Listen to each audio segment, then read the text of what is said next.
Lelang kelas 1 itu dia itu memiliki kewenangan 3, melaksanakan lelang eksekusi, non eksekusi wajib, sama non eksekusi sukarela, di mana beliau itu menjabat sebagai PNS di Kementerian Keuangan. Jadi mereka itu minimal di golongan 3A. Sedangkan kalau pejabat lelang kelas 2 ini kita tuh orang swasta, latar belakangnya itu sarjana hukum atau sarjana ekonomi yang kita mengikuti ujian dan tahapan-tahapan untuk menjadi seorang pejabat lelang dan bisa melakukan lelang, yaitu lelang non eksekusi sukarela.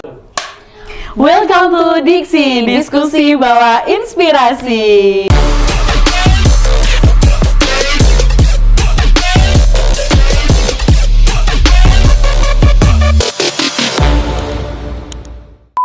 Welcome to Diksi, diskusi bawa inspirasi. Halo netizen, kembali lagi nih dengan Diksi kali ini bersama aku Herlena. Di sini kita akan membahas terkait pejabat, tapi yang mungkin teman-teman jarang denger ya. Tapi di sini profesinya tuh sangat menarik gitu, tentang pejabat lelang ini teman-teman. Nah pastikan teman-teman juga pada semangat dan juga penasaran kan ya. Langsung saja kita ngobrol dengan narasumber kita yang luar biasa kali ini, dengan Bu Purwaning. Selamat pagi Bu. Iya, selamat pagi Mbak. Sehat Ibu hari ini? Alhamdulillah sehat-sehat. Alhamdulillah. Ibu bisa perkenalkan diri dulu Ibu. Oke, perkenalkan nama saya Purwaning Rahayu-Siswarini. Kebetulan saya sudah menjabat menjadi pejabat lelang kelas 2 itu mulai tahun 2022. Dan selain menjadi pejabat lelang kelas 2 itu saya menjabat sebagai notaris, Mbak. Oh gitu. Kalau misalkan kita pengen tahu nih Ibu, definisi dari pejabat lelang itu apa sih Bu? Pejabat lelang itu kan pejabat umum ya Mbak. Dia diberikan kewenangan untuk melaksanakan lelang. Pejabat lelang itu sebenarnya nggak hanya saya aja, kan kebetulan saya ini pejabat lelang kelas 2 ya Mbak ya. Iya. Ada juga nanti itu pejabat lelang kelas 1 di KPKNL. Oh, itu bedanya apa Ibu, pejabat lelang kelas 1, kelas 2? Jadi gini Mbak, kalau pejabat lelang kelas 1 itu dia itu memiliki kewenangan 3, melaksanakan lelang eksekusi, non eksekusi wajib, sama non eksekusi sukarela, di mana beliau itu menjabat sebagai PNS di Kementerian Keuangan. Jadi mereka itu minimal di golongan 3A. Sedangkan kalau pejabat lelang kelas 2 ini kita tuh orang swasta, latar belakangnya itu sarjana hukum atau sarjana ekonomi yang kita mengikuti ujian dan tahapan-tahapan untuk menjadi seorang pejabat lelang dan bisa melakukan lelang, yaitu lelang non eksekusi sukarela. Oh gitu. Nah Ibu, itu keterkaitannya dengan Kementerian Keuangan itu apa sih Bu dengan pejabat lelang ini? Jadi kita ini kan pejabat lelang kelas 2 itu sejak rekrutmen itu pelaksanaan rekrutmennya kan diadakan oleh Kementerian Keuangan, khususnya di Direktorat Jenderal Kekayaan Negara di lelang itu kita berada di bawah naungannya mereka. Dan gitu. untuk menjalankan jabatan ini pun kita kan ketentuannya mengacu pada PMK dari Peraturan Menteri Keuangan. Gitu. Nah Ibu, stepnya kita biar bisa masuk sebagai pejabat lelang itu seperti apa sih Bu? Tips dari Ibu? Sebenarnya untuk menjadi seorang pejabat lelang itu Mbak, nanti kita ada rekrutmen dari Direktorat Jenderal Kekayaan Negara itu. Itu ada seleksinya Mbak. Seleksinya itu ada 3 tahapan. Pertama kita akan melaksanakan seleksi administrasi. Setelah nanti ada penyaringan dari seleksi administrasi itu, kita ada seleksi tulis dan wawancara. Untuk tulis sendiri itu ada beberapa yang harus kita siapkan. Misalnya kita harus mempelajari kayak hukum perusahaan, hukum perikatan, hukum agraria. Terus ada juga terkait sama hukum perusahaan dan hukum lelang itu sendiri. Nah, selain itu yang diujikan tuh ada lagi Mbak. Jadi kayak ada TOEFL, ada TPA, terus ada kewirausahaan dan komputer. Gitu. Jadi ada yang khusus untuk kewirausahaan juga ya Bu ya. Nah, Bu, kira-kira bidang ilmu apa sih Bu yang kita harus kuasai gitu untuk menjadi pejabat lelang gitu Bu? Dari yang sudah saya sebutkan itu pastinya kita harus menguasai ya Mbak, karena lelang itu kan kita melelang barang, kita melelang hak menikmati. Pasti dasar-dasar untuk melaksanakan lelang itu sendiri kan kita harus paham dulu. Iya, betul. Jadi misal kayak kita lelang tanah sama lelang kendaraan kan tentu syarat persyaratannya itu beda. Iya. Jadi untuk menentukan lelang yang sesuai dan persyaratan yang sesuai kan kita harus tahu dasarnya dulu Iya. agar tidak keliru dan tidak ada pihak-pihak yang dirugikan tentunya ya. Iya. Oke. Bu, biasanya kalau misalkan kita melelang nih Bu, prosesnya itu seperti apa sih Bu gitu kan? Ada nih kelas 1, kelas 2. Nah, itu apakah ada berbeda proses atau bagaimana Ibu? Kalau prosesnya itu sepertinya sama ya Mbak, kan pasti ada pralelang, pelaksanaan lelang dan pasca lelang. Itu hampir lebih mirip, cuma perbedaannya itu di objek yang akan kita lelang sama persyaratannya. Misal, kalau kita melaksanakan lelang non eksekusi sukarela terkait dengan tanah, tentunya kan kita ada SKPT, ada SHM-nya, itu kan kita cek dulu, dan kelengkapan-kelengkapan lainnya itu kan kita cek dulu. Tapi kalau misalnya seperti pejabat lelang kelas 1, kalau lelang eksekusi kan dia juga harus mengetahui oh ada hak tanggungannya. Iya, Jadi kan betul. di persyaratannya itu yang mungkin berbeda, tapi untuk pelaksanaannya kan ketika kita pralelang tuh sama-sama mengecek dokumen. Pada pelaksanaan lelang tuh metode pelaksanaannya pun juga sama. Oh. Pasca lelangnya pun juga sama. Seperti itu. Iya. Kalau untuk subjeknya Bu, yang untuk melelangkan barangnya pemohonnya itu, apakah ada kualifikasi khusus Bu antara di kelas 1, kelas 2 gitu? Kalau untuk subjek itu di kelas 1 dan kelas 2 itu sama-sama bisa Sama-sama. perorangan atau badan usaha atau badan hukum tuh bisa melaksanakan lelang, Mbak. Cuma di objeknya aja yang berbeda. Oh, karena objeknya saja. karena objeknya itu misal seperti BMN, barang milik negara itu kan masuk kategori lelang non eksekusi wajib. Non-eksekusi wajib. Jadi kewenangannya dilaksanakan oleh PL1. PL1. Jadi kita pejabat lelang kelas 2 ini nggak boleh Mbak melaksanakan itu. gitu. Berarti langsung dari negara ya, dari pusatnya ya? Ya, jadi kalau untuk lelang-lelang tuh klasifikasinya perbedaannya di jenis yang akan kita lelang itu sendiri. Oh gitu. Nah Bu, kalau perbedaannya antara yang tadi eksekusi wajib, non eksekusi wajib dan lain-lain itu apa sih Bu? Di PMK 122 2022 itu sudah ada klasifikasinya. Misal kalau non eksekusi sukarela itu kita melelang barang-barang yang dilakukan itu secara sukarela. Jadi misal ada perhutani kemarin kan baru saja melaksanakan lelang minyak kayu putih ya Mbak. Jadi kan perhutani kan mungkin orang-orang familiarnya itu produknya hanya kayu, padahal dia punya produk sampingan. Nah, produk sampingannya itu kayak minyak kayu putih curah. Nah, untuk melelang itu kalau kita untuk menjual minyak kayu putih curah itu kan tentunya kita sulit ya Mbak ya, Iya, kayak betul. harus memasarkan satu persatu. Jadi diambillah jalan tengahnya melalui pelaksanaan lelang, karena kan ada pengumuman, Iya. dimana dengan ada pengumuman itu kan kita menghimpun orang untuk tahu bahwa akan dilaksanakan penjualan melalui lelang tersebut. Gitu. Itu dilakukan secara sukarela ya Mbak. Tapi Iya. kalau eksekusi kan karena ada suatu sebab, misalnya ada gagal bayar, jadi barangnya itu dieksekusi, maka menjadi kewenangan dari pejabat lelang kelas 1. Dan yang tadi kalau non eksekusi wajib itu seperti BMN, itu pelaksanaan lelangnya itu harus melalui pejabat lelang kelas 1 karena masuk dalam kategori lelang non eksekusi wajib. Eksekusi wajib, oke. Ibu, bedanya dari pejabat lelang dengan pemandu lelang itu seperti apa sih Bu? Jadi kalau pejabat lelang kelas 1 maupun kelas 2 itu kan ada SK-nya ya Mbak Iya. ya. Dia memiliki kewenangan untuk melaksanakan lelang, sedangkan pemandu lelang itu dia membantu pejabat lelang untuk menjelaskan barangnya itu seperti apa, terus memandu pelaksanaan lelang. Jadi kita melaksanakan lelang itu tidak wajib ada pemandu lelang Mbak. Iya. Jadi kalau kita rasa kita membutuhkan pemandu lelang, Iya. itu kita boleh meng-hire pemandu Pemandu lelang. lelangnya Tapi gitu. kalau untuk lelang-lelang yang kita rasa kita sudah bisa menghandle sendiri, biasanya kita merangkap aja jadi pemandu lelang nanti. Jadi pemandu lelangnya itu seperti dia tuh asisten atau mungkin bisa membersamai gitu ya Bu, ya, untuk betul. mendampingi proses pelelangan gitu. Nah Bu, tips penting nih buat teman-teman lab citizen nih ya Bu ya, untuk calon sarjana hukum ini gimana sih Bu biar kita bisa lolos sebagai pejabat lelang seperti itu Bu? Kalau menurut pengalaman saya ya Bu, kebetulan saya ini ikut rekrutmen yang terakhir, maksudnya yang baru ini dilaksanakan, dan pada saat rekrutmen saya tuh rekrutmen yang sudah berbasis online. Jadi Oke. kalau yang rekrutmen yang terdahulu itu kan tidak menggunakan mekanisme online. Iya. Kalau kemarin saya itu tipsnya yang pertama tentunya secara administrasi itu harus lengkap dulu ya Mbak ya. Oke, Jadi lengkapin ya administrasi. karena kalau misalnya kayak tata cara scan-nya juga Iya. miring atau apa itu kan akan menjadi kendala ya Mbak ya. Oh, Jadi oke.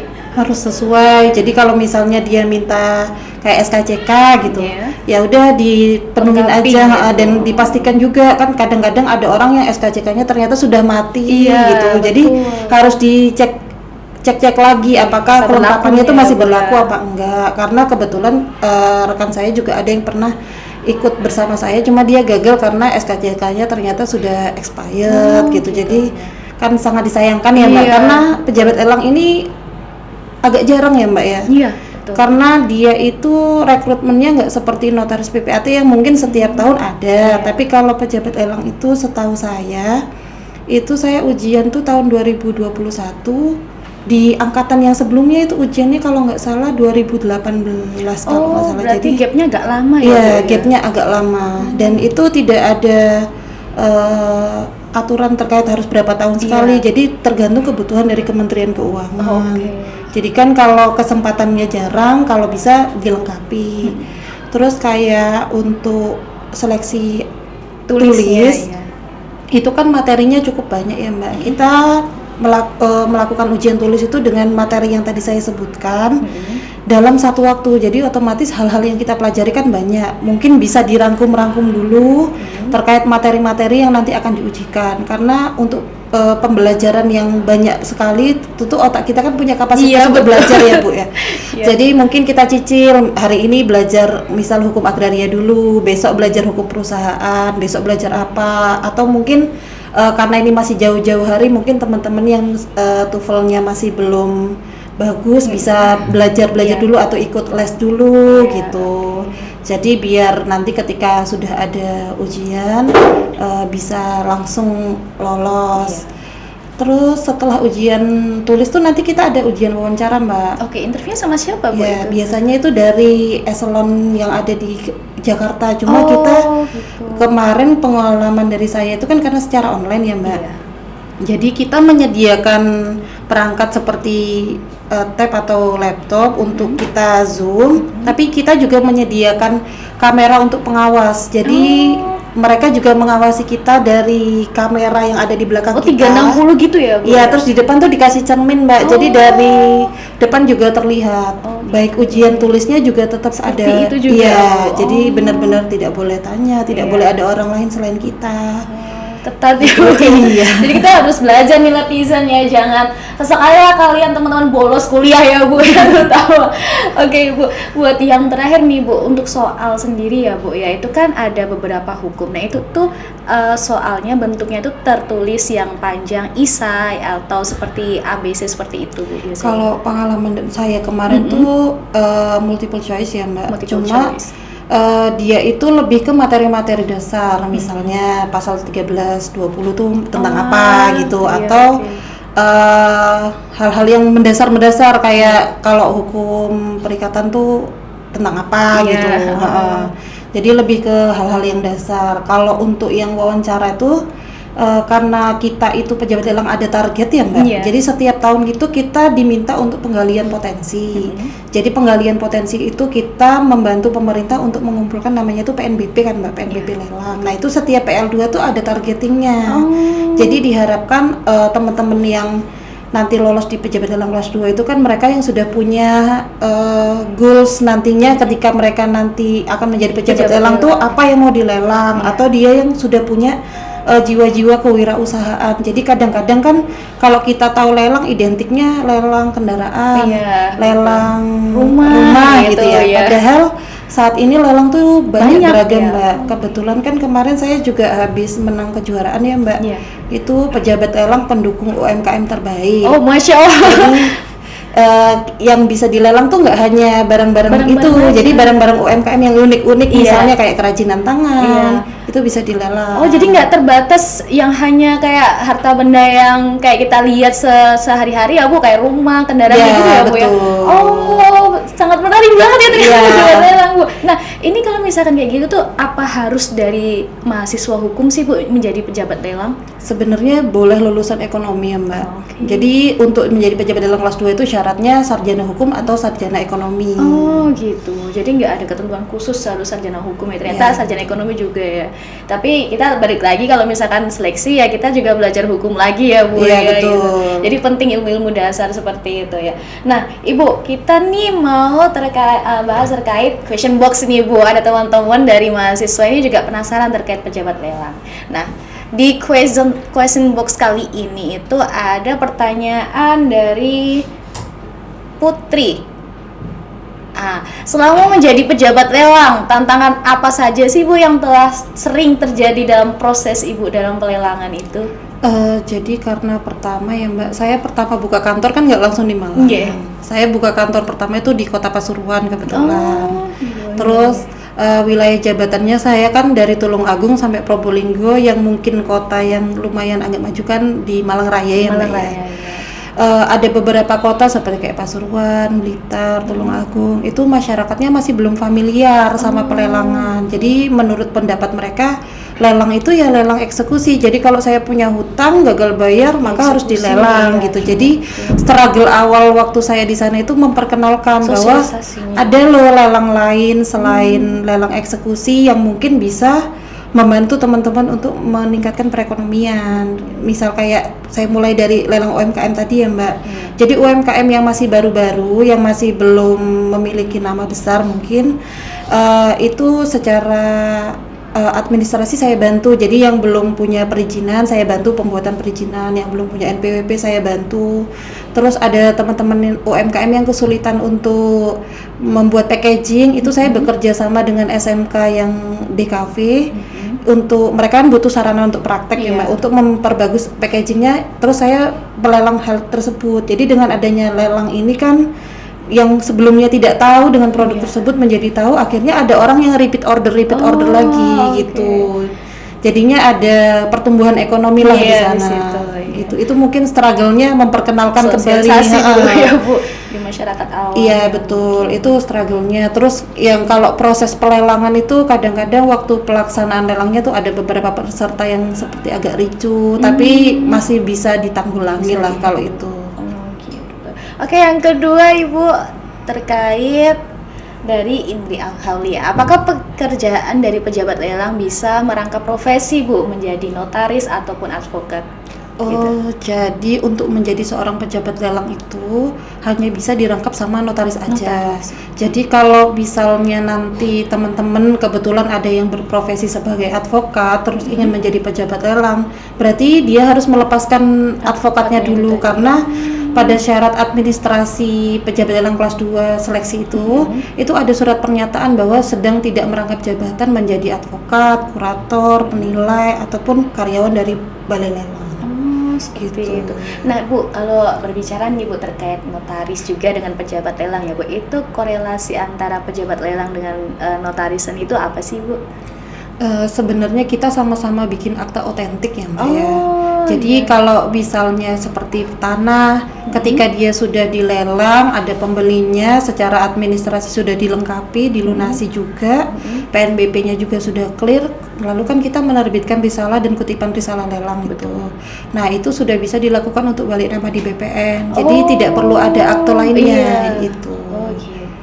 Jadi luas banget ya teman-teman yang terkait lelang itu bukan hanya sekedar kayak kita one prestasi atau kita pilot, kita malah bilang tuh enggak, ternyata di sini kita banyak banget ya Bu ya terkait lelang tuh ternyata banyak jenisnya juga, untuk UMKM juga bisa mempertumbuhkan perkembangan ekonomi juga bisa ya Bu ya. Terus Ibu ini terakhir nih pesan untuk teman-teman netizen nih Bu. Pesan untuk dari Ibu sendiri sebagai pejabat lelang kepada teman-teman calon sarjana hukum dan juga sarjana hukum itu apa sih Ibu? Pesan-pesan saya terutama untuk calon sarjana hukum adik-adik khususnya lulusan dari UMM, mungkin bisalah bergabung kalau misalnya ada ujian pejabat lelang lagi, mengikuti ujian lagi, karena potensi untuk menjadi pejabat lelang itu sangat besar. Karena kebetulan kalau kita lihat ya, advokat itu kan jumlahnya banyak sekali. Betul. Notaris atau PPAT kan jumlahnya Juga sudah banyak, ribuan ya. iya. Untuk pejabat lelang kelas 2 ini se-Indonesia tuh baru 213 orang. Nah, ini Nah, peluangnya iya, peluang yang banget besar kan. ya. Nah, se-Jawa Timur itu ada 21 orang dan di Malang Raya ini hanya ada 5 orang, Mbak. Nah, itu teman-teman ya, ada peluang banyak nih buat teman-teman calon sarjana hukum karena bingung nih di mana sih saingannya yang banyak, yang nggak begitu banyak ya Ibu ya, terutama nih di pejabat lelang gitu. Jadi semoga ilmunya bermanfaat ya Ibu. Kalau kira-kira nih untuk teman-teman calon sarjana hukum ini bisa mengakses itu informasi dari untuk open rekrutmen pejabat lelang di mana ya Ibu? Nanti dari DJKN itu akan membuat website terkait sama rekrutmen tersebut. Iya. Jadi nanti ada akun yang harus dibuat untuk pelaksanaan administrasinya. Ya, berarti dari DJKN ya Bu, Iya. biasanya info update-nya ya. Nah, oke itu untuk Letizen, terima kasih atas waktunya dan semoga ilmu yang Ibu Purwani ini bagikan bermanfaat untuk teman-teman di sana. Oke Letizen, semoga kita bertemu lagi di lain waktu. See you tomorrow.